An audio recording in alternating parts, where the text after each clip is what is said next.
नमस्कार दोस्तों और मेरे डियर स्टूडेंट्स, आप सबका स्वागत है ई 305 के अगले ई लेक्चर में, जिसका टॉपिक का नाम है पार्शियल फ्रैक्शन।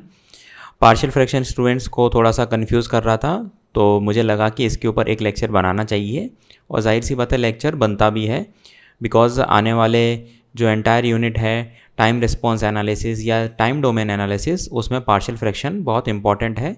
बिकॉज़ जब हम C/R यानी ट्रांसफ़र फंक्शन को देखते हैं तो उसमें हम देखते हैं कि जैसे हम R इनपुट का लाप्लास ट्रांसफॉर्म लेके जाते हैं तो हमें वहाँ पर पार्शियल फ्रैक्शन की ज़रूरत पड़ती है। तो चलिए स्टार्ट करते हैं पार्शियल फ्रैक्शन। दरअसल हमारे जो पार्शियल फ्रैक्शन होते हैं वो कुछ इस कैटेगरीज़ में डिवाइडेड होते हैं। एक तो होता है लीनियर फैक्टर, क्या होता है मैं इसको आगे क्लियर करूँगा। दूसरा होता है रिपीटेड लीनियर फैक्टर। तीसरा है हमारा क्वाड्रेटिक फैक्टर यानी जो डिनोमिनेटर का जो पोर्शन है, और चौथा होता है इम्प्रॉपर फ्रैक्शनल। ये अलग अलग टाइप के हैं और जिस प्रकार से हमें मतलब जो हमें न्यूमेरिकल वैल्यू मिलेगी उसी फॉर्म में हमें इस पार्शियल फ्रैक्शन को तोड़ना होता है। अब दरअसल लीनियर फैक्टर में हम बात करें तो जैसा कि आप देख पा रहे हैं स्टूडेंट्स, ये एक हमारा एक इक्वेशन है सिंपल 3x/1 - x, एक ब्रैकेट में और दूसरे ब्रैकेट में 1 + 2x। इसको अगर हमें पार्शियल फ्रैक्शन में तोड़ना है, मींस हमें इस फ्रैक्शन को दो पार्ट में डिवाइड करना होगा, जिसको हम सिंपली राइट करते हैं a/1 - x + v/1 + 2x। कहने का मतलब a और b की ऐसी वैल्यू हो कि ये इसके इक्वल आ जाए, यानी तभी ये इसके इक्वल माना जाएगा। तो अब स्टूडेंट्स को सॉल्व करने के लिए हम क्या है, सिंपल हमने यहाँ पर हमने इसको मतलब इसका हमने एलसीएम लिया, तो a को 1 + 2x से मल्टीप्लाई किया, b को 1 - x से मल्टीप्लाई किया, जैसे कि अगली स्टेप में बता रहा हूँ, और एलसीएम आ गया 1 - x × 1 + 2x। अब हम क्या करेंगे, 3x को कंपेयर करेंगे a + 2x + b - bx, यानी 3x बराबर कुछ हमारा ऐसा है। ठीक है, अब हमने क्या किया, x कॉमन ले लिया इन दोनों में, तो क्या आ गया 2a - b × x और a + b। अब हम इन दोनों को कंपेयर करेंगे, यानी a + b = 0, बिकॉज कोई भी कांस्टेंट हमारे यहाँ पर 0 है, तो a + b 0, इसको हमने इक्वेशन 1 दे दिया। और x के कोफिशिएंट को कंपेयर करेंगे तो 2a - b और यहाँ पर x का कोफिशिएंट है 3, यानी हमने स्टूडेंट्स जस्ट कंपेयर किया a + b, यानी एक सिंपल कांस्टेंट है और यहाँ पर इधर 0 है, तो a + b बराबर 0 लिख दिया और 2a - b = 3 लिख दिया। अब हम इनको सॉल्व कर लेंगे तो a हमारा 1 आ रहा है, b हमारा -1 आ रहा है, यानी ये जो 3x/1 - x × 1 + 2x है, ये इसके बराबर है 1/1 - x 1/1 + 2x। स्टूडेंट चाहे तो इनको सॉल्व कर ले, 1 + 2x इधर चले जाएगा, 1 - x इधर चले जाएगा, तो 1 + 2x यानी इधर माइनस आ रहा है तो माइनस से माइनस कैंसिल, और -2x और इधर -x आ रहा है तो इधर प्लस का 3x हो जाएगा। सिंपल है स्टूडेंट, बस हमें प्रॉपर तरीके से इसको सॉल्व करना है। एक और हम एग्जांपल देख लेते हैं, x - 11/x + 3 × x - 4। Simple a/this b/this, मतलब डिनोमिनेटर का एक पोर्शन यहाँ पर, दूसरा पोर्शन यहाँ पर। इसको हमने सॉल्व किया x - 4 x + 3, और इसको हमने ब्रैकेट को खोला फाइनली, यानी x - 11 हमारा कुछ ऐसा आ रहा है। अब हम देख रहे हैं a + bx, यानी a + b तो हमारा होगा 1, क्योंकि यहाँ पर x का कोफिशिएंट है 1। अब पिछले में तो 0 था कांस्टेंट, यहाँ पर -11 है, मीन्स -4a + 3b = -11, ये वाला जस्ट हम कंपेयर कर रहे हैं। इसको सॉल्व किया, a और b की वैल्यू फाइंड आउट की हमने 2 और -1, यानी x - 1/x + 3 × x - 4, ये वाला जो फ्रैक्शन पार्ट है ये इक्वल है 2/x + 3 - 1/x - 4 के। एक और हम देख लेते हैं, अभी हमारा नीचे 3 पोर्शन है, x - 1 2x + 1 x + 2, थोड़ा सा बड़ा होगा।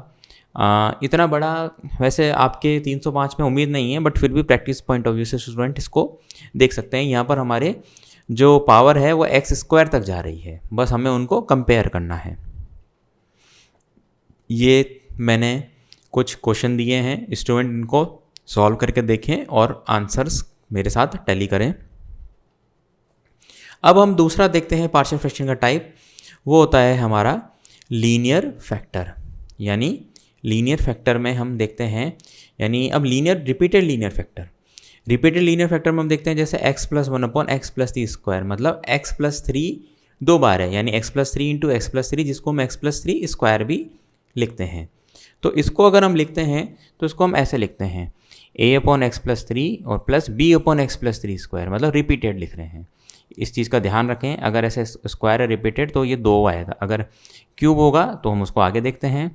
सिंपली हमने इसको सॉल्व किया, तो अब क्योंकि यहाँ पर x+3 से मल्टीप्लाई होगा एलसीएम लेने के लिए और ये कैंसिल आउट हुआ, तो ax + 3a + b यानी x+1 हमारा है ax + 3a + b के बराबर। x हमारा आया 3a + b के बराबर, मतलब x का जो कोफिशिएंट है 1, और इसके अलावा हमारा क्या रह गया, माफ़ कीजिएगा 3a + b यानी कांस्टेंट है वो 1 के बराबर और a हो गया हमारा 1 के बराबर, इसको कंपेयर किया। ठीक है, तो a हमारा आया 1 और b हमारा आया सॉल्व करने पे -2, यानी ये इसके इक्विवेलेंट होता है। चलिए हम एक और देख लेते हैं। सिमिलरली ऐसे 35x - 14/7x - 2 का होल स्क्वायर, तो उसको इसके फॉर्म में लिख दिया, इक्वेशन लाए, कंपेयर किया और फाइनली हमारा आंसर निकल के आ गया। फिर हम आगे देखते हैं ऐसी x+2 क्यूब, मैं अब क्यूब की बात कर रहा था, तो उसको हम इस तरीके से लिखेंगे a/x+2 b/x+2 स्क्वायर और c/x+2 क्यूब, यानी 3 है तो मतलब ऐसे 3 पार्ट्स में ये टूटेगा। इसको हमने सॉल्व किया और स्क्वायर की वैल्यूज और सी और मतलब 3 आपके इसमें कांस्टेंट आएंगे। ये जो आपके student practice point of view से ही है, इतना लंबा नहीं खींचेगा, बट फिर भी कोई आपके मतलब क्वेश्चन आ जाए तो आप लोगों का प्रैक्टिस आपके काम में आएगी। फिर हम आगे देखते हैं रिपीटेड लीनियर फैक्टर में ऐसे अगर कुछ इस तरीके के फॉर्म में हो x × x+2 स्क्वायर, तो इसको हम ऐसे लिखेंगे a/x b/x+2 इसके लिए और c/x+2 स्क्वायर। यहाँ पर स्टूडेंट ध्यान रखें गलती ना करें। ये आपके कुछ क्वेश्चन हैं, इनको नोट डाउन कर लीजिएगा और डिस्कस कीजिएगा। फिर एक होता है student quadratic factor. Quadratic factor में क्या होता है कि आपके अगर जो डिनोमिनेटर में अगर ऐसी टर्म है यानी x² + समथिंग ऐसे कुछ आता है, तो हम उसको कुछ इस तरीके से लिखते हैं। ये तो आपके सिंपल a/1 - x आ गया यहाँ पर। ये जो टर्म है ये टर्म होगी bx + c मतलब ax + c, मतलब जनरली बोलते हैं, अब क्योंकि सेकंड है तो bx + c/4 + x²। इसको हम सॉल्व करेंगे तो कुछ ऐसे निकल के आएगा।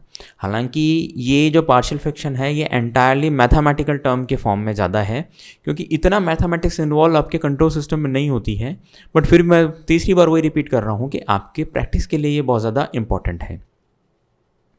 ऐसे ही आप देख पा रहे हैं कि 3x² + 4x - 2 उसको इस तरीके से तोड़ा। इसको हम सॉल्व कर रहे हैं तो ये सॉल्व नहीं हो पा रहा है ये, इसलिए हमने इसको इस फॉर्म में लिया है। ठीक है, ये आपके एक्सरसाइज के लिए क्वेश्चन है। अब ये आपका इम्प्रॉपर फ्रैक्शन है। इम्प्रॉपर फ्रैक्शन क्या होता है, जब न्यूमरेटर की पावर या तो डिनोमिनेटर के बराबर है या उससे ज़्यादा है, तो हम उसको कुछ इस फॉर्म में तोड़ते हैं, 1+ के फॉर्म में तोड़ते हैं। और 1+ के फॉर्म में तोड़ते हैं तो हम सिर्फ इसको कंपेयर करते हैं, जैसा कि आप देख पा रहे हैं। जाहिर सी बात है कि ये आपके स्टेबिलिटी और अनस्टेबिलिटी में आएगा। अभी इसको आप यहाँ पर इतना ही समझिए, आगे और मैं इसको क्लियर कर दूंगा। जैसे कि आप दूसरा क्वेश्चन देख पा रहे हैं, जैसे न्यूमरेटर की पावर ज़्यादा हो गई तो हमने उसको इस फॉर्म में ब्रेक किया। ये आपकी एक्सरसाइज। तो फाइनली पार्शियल फ्रैक्शन मुझे उम्मीद है कि आप समझ में आया होगा। बस लेक्चर तो बहुत इजीली बना दिया, प्रेजेंटेशन तैयार हो गए, बट दैट डजेंट मीन कि पार्शियल फ्रैक्शन क्लियर हो गया, सामने देखने से हो गया। हर चीज़ स्टूडेंट ऑनलाइन नहीं होगी, आपको कॉपी और पेन मतलब यूज़ करना ही पड़ेगा पार्शियल फ्रैक्शन के लिए। उम्मीद है कि आपको ये लेक्चर समझ में आया होगा। एक चीज़ और important, ELC electoral literacy committee का गठन हो चुका है माननीय कलेक्टर महोदय द्वारा। पंचायत चुनाव आपके चल रहे हैं, तो मैं उम्मीद करता हूं कि आप लोग जो भी 18 या 18 से ज़्यादा हैं उन्होंने अपने वोटर ID कार्ड के लिए रजिस्ट्रेशन करा दिया होगा। नहीं कराया होगा तो फिर भी अपने पता करें चीज़ों को, और जिनका हो रखा है वो वोट डालने ज़रूर जाएं। हमने GPC दौसा के चैनल पे ELC इन स्वीप के नाम की एक प्लेलिस्ट है, उसमें काफ़ी अच्छे इलेक्शन कमीशन ऑफ इंडिया और स्टेट इलेक्शन कमीशन के वीडियोस हैं, उनको देखें, समझें, अपने फैमिली में और कोई मेंबर हो उनको बताएं, और जितने मतलब मैक्सिमम वोट्स होंगे उतना ही अपने लिए और इस डेमोक्रेसी के लिए फ़ायदेमंद वाली ये चीज़ होती है। तो तब तक के लिए स्टूडेंट अपना ध्यान रखें, कोरोना महामारी में अपने और अपनी फैमिली का ध्यान रखें और अनावश्यक इधर उधर ना घूमें। तब तक के लिए थैंक यू सो मच।